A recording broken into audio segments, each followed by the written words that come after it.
welcome to my kitchen. I'm Angela for Home is for Making, and you can find me here on Instagram, YouTube, or Facebook, and over at our blog at www.homeisformaking.com, where I list all our recipes and videos and kind of keep them into one place.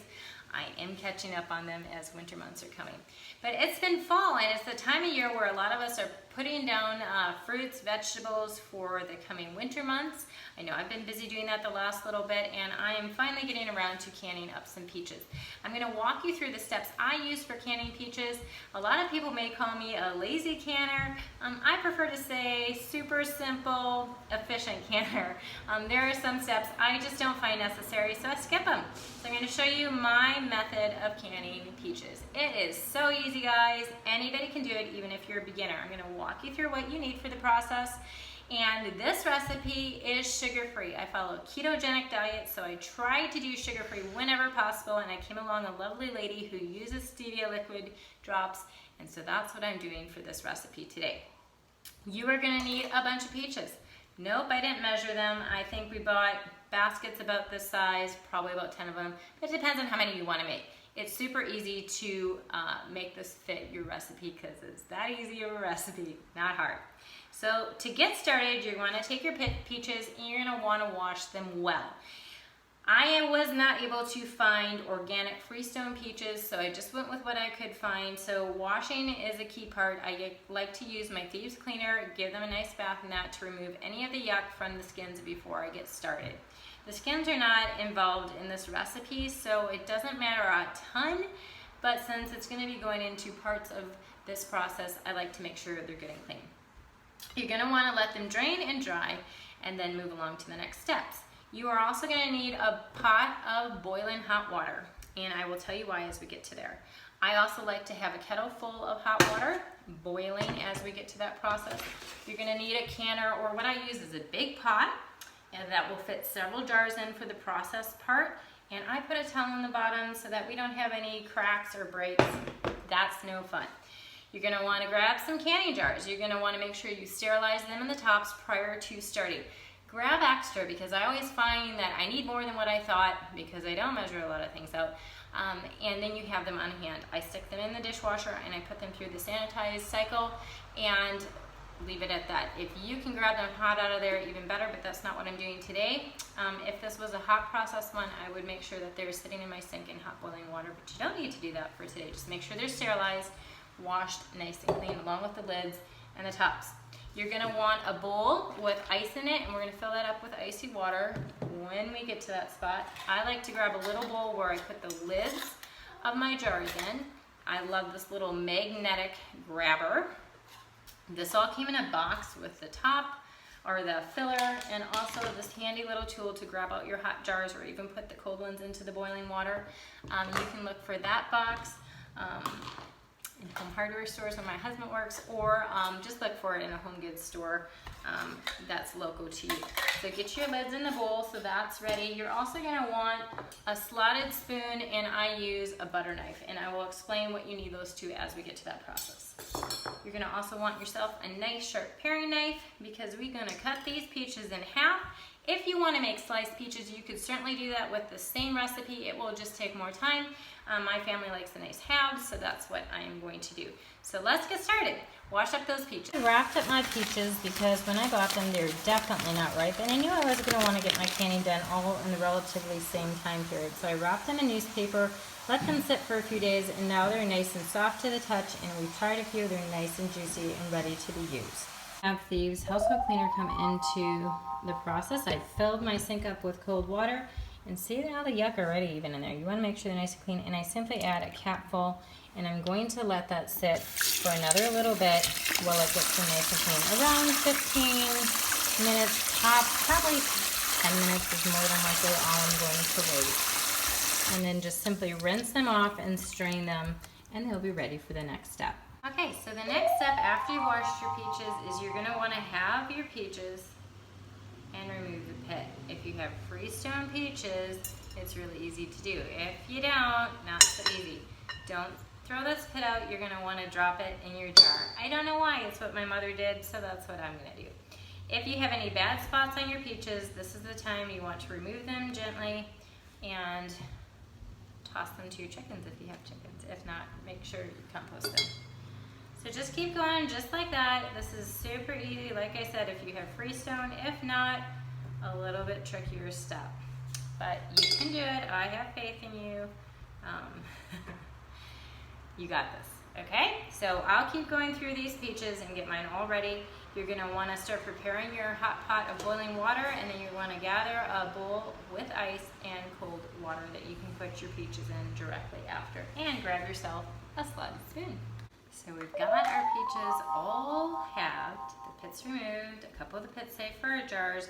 We got our boiling water ready to go. So turn that off. You're gonna wanna start getting your kettle ready and getting it hot. I'll do that once I'm off video because it'll start screeching. And then you wanna have your icy water beside you. So you're simply gonna start by putting in your peaches carefully into the boiling water. And you're gonna let them sit in there until you start seeing the skin lift from the peaches. You'll be able to easily wipe them away. So put all of them in, give them a nice little hot soak.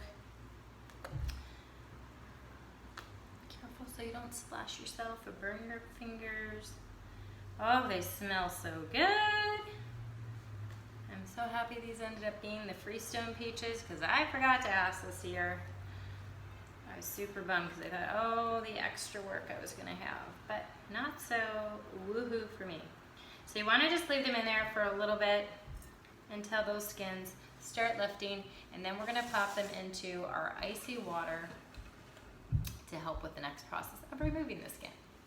Okay, so it's probably been about 60 seconds. You're gonna move that with your slotted spoon into your ice water, and you're gonna let them sit in there so that you can easily remove the skins. This will take a teeny bit of time, so don't get upset. It's just one of those things you want to set aside a day or afternoon for. If you can get help, I highly recommend that. It makes it faster. Everybody can kind of take a step, especially if you're doing a lot. But if not, if you're like little old me, doing it on your own, just set aside time for it. As you get the hang of it, this process will go a little bit quicker. When you're first learning, it just takes time. You may want gloves for this. That's totally up to you. I'm gonna do it without the gloves. And leave them sit here for a little bit, and I'll come back when I'm starting to remove the skins to show you how easy it is. Okay, so they sat in here for a little bit. You just pick them up and you start just scooching the skins off with your thumb. It just really peels off so easy, and you're not losing any of that wonderful peachy goodness. And then you take your jars that were prepared with the pit inside, and you just start filling them up. You can add other flavorings to your peach jars by simply adding a cinnamon stick. You could use cinnamon flavored stevia drops, or you could even add in vanilla flavored stevia, a vanilla bean, and lots of other fun ways to spice up the peaches, or just plain. I'm probably gonna do a few jars with just straight up peaches, and then I'm gonna add cinnamon sticks and vanilla flavored stevia to a few others, just because we like a variety. So why not have a few, right? Like if you're gonna do it, have some fun with it. These make great gifts too for somebody, maybe an older person who can't do canning anymore. I know my husband's grandma loved to do a lot of these things, but when she got older, she either canned with me when she could, or I brought her over a few jars, and she always loved that because it was like something that she used to enjoy but didn't really need to do anymore, or didn't have the ability to do anymore.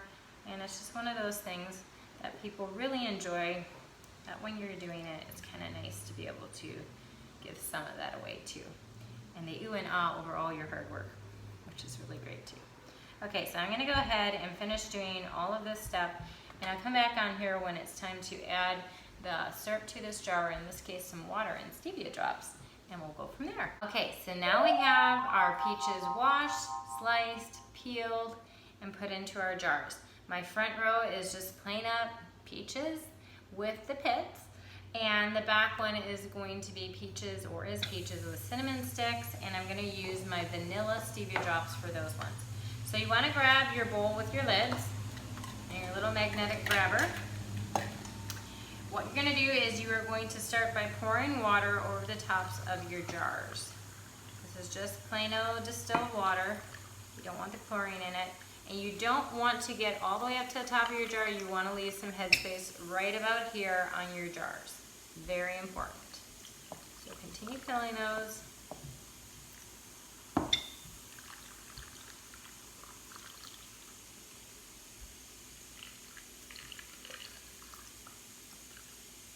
Oh my goodness, look at that, perfect. Okay, so then the next step is you're gonna wanna take your sanitized knife, and you just wanna go along and release any of the bubbles here in your jars. Some say to do this with a plastic knife. Again, I just make sure it's sterilized. I use what I have. I don't have a plastic knife. So get all those bubbles out.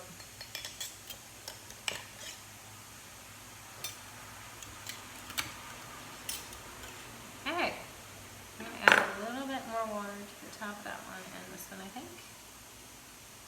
Just a smidge. You wanna make sure your peaches are covered. There you go. I'm gonna push them down just a wee bit. Okay, the next thing you're gonna wanna do is take your boiling water and put it over your lids and let them sit for a bit. You wanna get those seals ready to roll, and heating them up will help them seal nicely on your jars. The next step I'm going to do is add my stevia drops. The first ones are going to be just your plain up stevia liquid. Again, the brand I use is the Sweet Leaf, and you can decide how much sweetness you want to add to it. I'm just going to add a small squirt to each jar. And then to the back ones, I'm going to use the vanilla flavored sweet drops. You could put a vanilla stick or vanilla bean rather in here. But I just went with the cinnamon stick, and I'm choosing to add the vanilla sweetened stevia, which I also like for all kinds of stuff. So that's what you have there. You're gonna take a clean, wet cloth, and you're gonna go over the lid of your jars and make sure they're nice and clean, and nothing's gonna stop your jars from sealing properly. You really don't want to dip your washcloth in your jar either. Okay, so next we're gonna go to our lids here. I'm gonna wipe this one more time. To your lids, and you're going to pull your lids off. Just make sure you want to touch the top of your jar, make sure nothing's there to stop your seal. That would be awful. But don't panic. If for some reason your lids do not, or your jars do not seal, you can redo this process. Just simply unlid them, sterilize your lids again, get your water boiling, which is what we're gonna do next. Pop on new lids, make sure they're nice and clean, and then start over. Just put them through the process again. You're not gonna harm them in any way, and they should seal up for you, no problem. But you got this. First time around, you're gonna do great. I got confidence in you. If I can do this, so can you. I have been taught this several different times in my life, because I didn't think I'd ever need it when I was younger. So it took me a little trial and error to get to where I am today, but it comes pretty quick once you're interested and you want to do it, and it doesn't take long to learn. So next we're going to prepare our pot for our water bath, and that is almost our final step. Okay, so next we're going to start by water bathing our jars. So you want to get a big pot, and since these are taller jars, you want to have one tall enough so that the water can cover your jars. If you don't have one, as long as it comes close, I've had good luck with that as well. But if you can, cover the tops of them. I put a towel on the bottom unless you have the rack that goes in here, which I don't, but one day I will get myself one of those. I normally would already have water in here, but since this is a first timer for y'all, I just wanted to show you that you kind of want to figure out how many jars can fit in your pot first. Mine fits about 5 here easily. And then you're going to add water to this and cover over the top, and I will be back. Okay, so the pot is full of water. You're going to put your lid on, and you're turning your pot or your stovetop onto high. When you hear it starting to boil, you're going to set your timer for 10 minutes. Once it's gone for 10 minutes, it's going to get rolling and boiling, and this is where the top or high pot comes in handy because it can boil over and make a mess. I've done it so many times I cannot even count. So this is a lifesaver when you have a tall pot for your larger jars. So let it do the roll boil thing. Once the 10 minutes is up, you're gonna pop this off and we're going to our next step. Well, that means these are done. So let's take them out of the canner.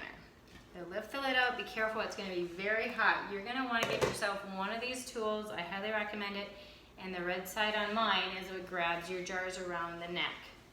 I tip mine slightly to the side and I always put a mitt on just in case I have to grab the jar. Sometimes the bigger jars feel like they're gonna slip. And then I place a splat or a towel on my counter and I'm gonna let them finish processing there.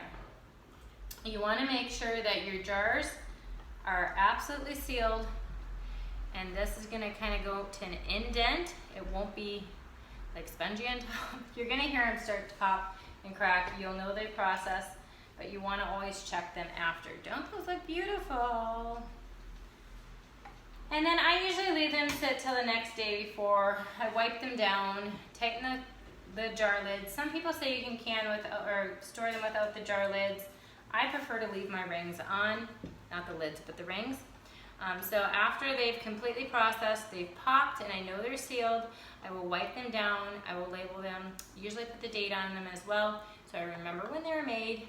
They'll be long gone before they've ever gone bad.